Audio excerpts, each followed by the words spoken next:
Et bien bonjour tout le monde, je ne pensais pas vous retrouver aussi vite, mais j'ai reçu un petit colis et je voulais juste quand même partager avec vous le déballage de ce petit colis. Donc ça va être une vidéo normalement relativement courte.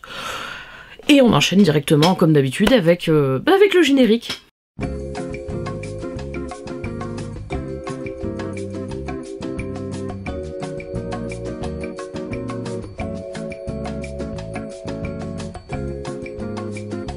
Voilà, donc encore une petite vidéo pour vous. Alors celle-là, normalement, elle devrait être assez rapide pour vous parler d'un colis que j'ai reçu, que j'attendais également depuis un moment, parce que c'est souvent des précommandes que je passe, et voilà, c'est des précommandes où j'en ai généralement pour 3 voire 6 mois avant de recevoir le colis. Je l'avais commandé à la base sur un site et j'ai annulé en fait la précommande sur ce site, et j'en suis désolée parce que c'est un site que j'aime beaucoup, tout simplement parce que je l'ai trouvé sur Figurine Collector. C'était un petit peu moins cher, voilà, j'en ai eu pour 5 ou 6 euros moins cher, donc c'est pas des sommes folles, mais c'est quand même toujours ça d'économiser. Donc de quoi qu'il s'agit aujourd'hui? Et ben tout simplement de la dernière pièce de la Plasma Collection, et je ne vais pas râler cette fois-ci. Et voilà, nous avons nos petits bibendum chamallows que nous pouvons voir dans le film Ghostbusters Afterlife, SOS Fantôme l'héritage, et ils sont arrivés et je suis trop contente parce qu'ils sont vraiment super mignons. En fait, il y a trois petits bibendum chamallows accompagnés de 3 petites têtes, et en fait les têtes tout simplement sont interchangeables. Voilà, donc je vous montre de plus près. Voilà, donc j'avoue que le packaging change un tout petit peu par rapport aux autres, puisque là du coup sur le côté on a bien nos petits bibendum, et puis on retrouve bien du coup la mousse de chamallow. En voilà un. Ah, donc celui-là c'est la petite version contente. Bon, le plastique est... Bon, il n'y a pas de souci. Dessous, vous voyez qu'il y a des petits espaces, je pense, où on peut mettre des, comment dire, des supports pour le caler dessus, mais je pense qu'au niveau de la... voilà, ça, il a l'air de bien tenir. Donc on a nos trois petits bonhommes là. Voilà, donc celui-là il a une tête un peu grincheux, un peu comme moi en fait, hein. Celui-là il a la tête de content, mais je crois que je vous l'ai déjà montré. Donc non, ils sont vraiment trop mignons. Là, donc du coup on a, je vais les mettre sur les doigts, ça va être rigolo comme ça. Voilà.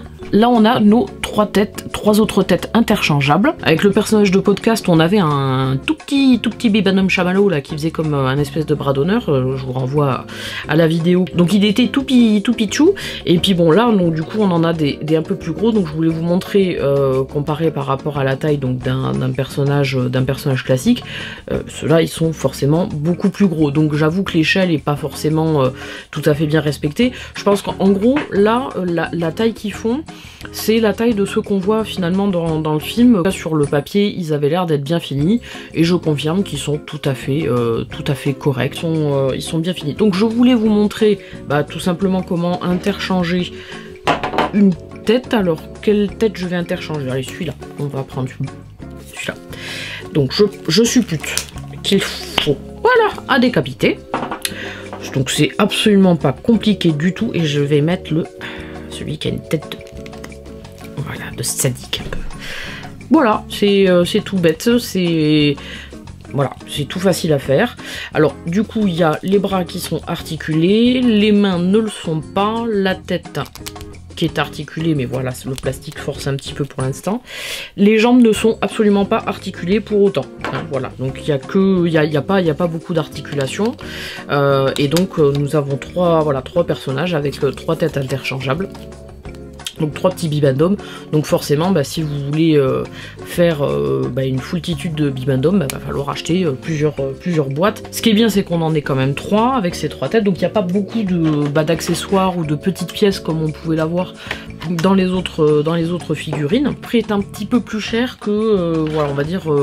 2-3 euros d'écart par rapport aux figurines classiques. Voilà, c'était une petite vidéo un peu plus courte que la normale, parce que c'est vrai que j'ai toujours tendance à m'étaler un chouille pour vous présenter donc ces trois petits bonhommes. Voilà, celui-là qui tire la langue.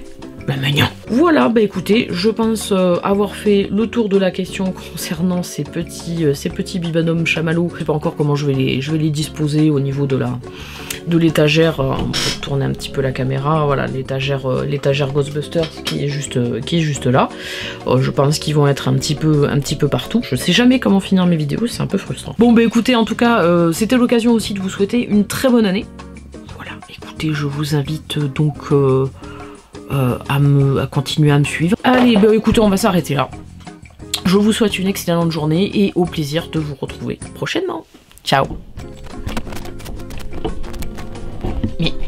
Mais enfin, mais... Allez, juste pour le fun, je rajoute, donc voilà, donc finalement je l'ai disposé de la manière suivante. Donc voilà, on a avec podcast, on en a un.